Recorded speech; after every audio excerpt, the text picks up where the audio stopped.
I've been drinking all this lean, I know I need to stop. Hopping out of stolen cars and we shoot chops and ops. Two footed out Rolexes, they don't tick or top. Story time on how I got food poisoning from a restaurant I worked at. For legal reasons, I will not be saying what restaurant it is. So I'm really picky with my food, and I would always either cook the food myself, or I had this one cook that I trusted. But one day I got sent to a different restaurant. Same restaurant chain, same owner, just different location. So at the end of my shift at that restaurant, I ordered my food. I ordered a grilled chicken sandwich, and I specifically said I wanted the chicken cooked crispy. So I got my food, and after a few bites, I see that the chicken is not cooked. Like the inside was still raw. And I had already eaten half of the sandwich. So I threw it out, and I went home. That night, I started feeling really sick. Like I can't even explain it. It's like nothing I've ever felt. But I take a Tylenol and I go to bed. But I just cannot sleep. Like for part 2. Part 2 on how I got food poisoning at the restaurant I worked at. So I just could not fall asleep. And I was tossing and turning all night. Around 6 a.m., I get up. That's the time I usually get up to get ready for work. And I kid you not. As I was in the toilet with diarrhea, my head was in a bucket throwing up. Yes, I was doing both at the same time. So I had to go to the hospital because this has never happened to me. I can't even throw up without making myself throw up. Not that I do that, but you get the point. So I got to emergency. They do some tests and they told me I had food poisoning. So, they took care of me. I called the manager, let him know that I got food poisoning because his cook did not follow instructions. And he said he was going to talk to him. And I quit a month after that. Story time on how my sex tape with a girl got leaked. So this happened when I was in high school, and I was going to a private Christian high school.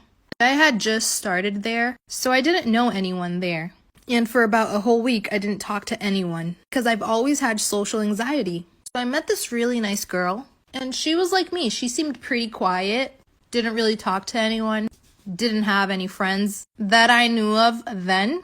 So we first started talking in school, then we started hanging out outside of school. Now guys, I was straight till I met her.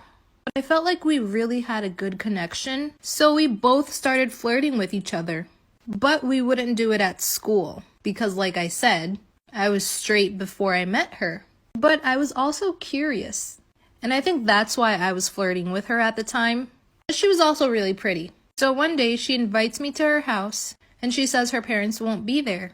Like and follow for part 2. Story time on how my sex tape with the girl got leaked. So we got to her house and we went there right after school because my parents were very strict and they wouldn't let me go out every day.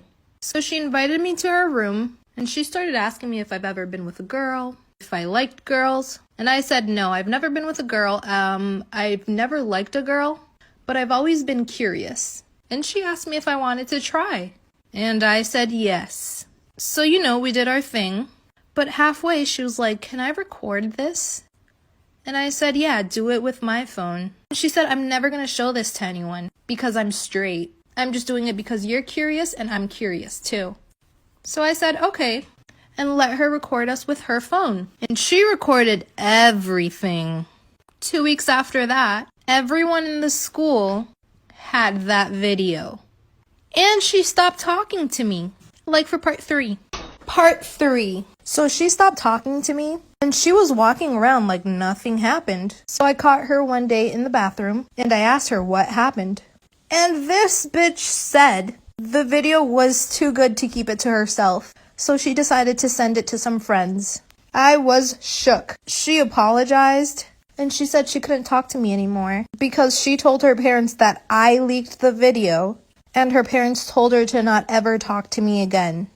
Long story short, I had to tell my parents. They talked to her parents and I ended up switching schools. But that didn't really help either because a lot of people already had that video. But 3 months after that, everything died down and no one was talking about it anymore. And at first I was really mad about it, but I really couldn't do anything. So I just forgot about it too. Story time on how I caught my toxic best friend and my husband sleeping together. And I just want to say before anything, I met my best friend before I met my husband. But only after I met him, she started acting toxic. Oh, and they hated each other. At least that's what they made me think. So my best friend was always telling me how he didn't deserve me and how I was too good for him. And then out of nowhere, she would tell me how he was gonna leave me because I looked like a bum every day.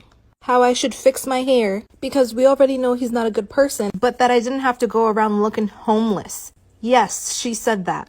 Someone that I thought was my best friend. Also, I just want to say I have 2 kids and I'm a stay-at-home mom. So one afternoon, she came over and we were just hanging out and my husband got home, and as he was walking in the door, she said she had to go and ran out the door. Like for part 2.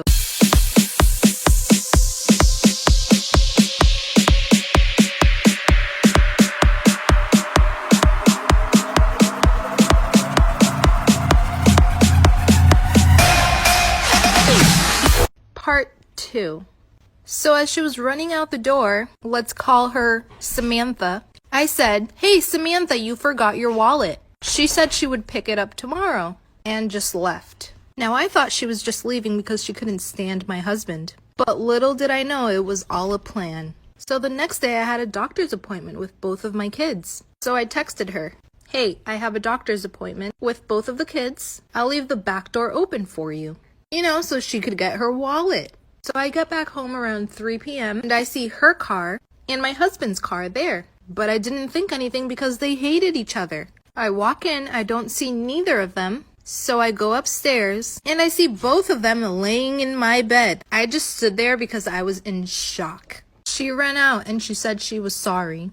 Long story short, I kicked him out. I got custody of the kids. He told me how that day was planned and that they've been sleeping together for a long time. Story time on how I found out my cousin's husband was recording me while I was using their bathroom. Now, I just want to say, this is a 36-year-old man, and I was 20 at the time. So earlier that day, my cousin texted me and told me to go over to hang out with her. And I said, I'll head over there when I leave work. Now, I work an hour and a half away from her. But whatever, she was my cousin. And I used to hang out with her every single day. So when I got there, I really needed to use the bathroom. And I told her, "Oh, hey, I need to use your bathroom." And she said, "Oh, my husband's in there. Now let's call him Kyle." So she texted Kyle, asked him if I could use the bathroom before he hopped in the shower. And he said, okay. So 10 minutes after that, he comes out and said, okay, use the bathroom. Now their bathroom is like the size of a shoebox. So the toilet and the sink are facing each other. And I also want to say this is not my story. It's anonymous. Come back for part 2. Part 2 on how I found out my cousin's husband was recording me while I was using their bathroom. So I go in the bathroom and I do what I need to do. But before I even finished, I look over at the sink and I see his phone with the back camera facing towards the toilet. So I could not see the screen. So I grabbed his phone and this guy was recording me. So disgusting. So I stopped the video, deleted it, also went to the deleted files and deleted it from there as well. I finished what I was doing and I told her that I really needed to go. I just did not want to be there anymore. Now, I did not tell her anything because she's the type of woman that her husband never does anything wrong, even if she witnessed it with her own eyes. And I'm 100% sure he knows that I knew he was recording me. But I never said anything to him or her. I just stopped going. Now my question is, should I have told her? It's been a year.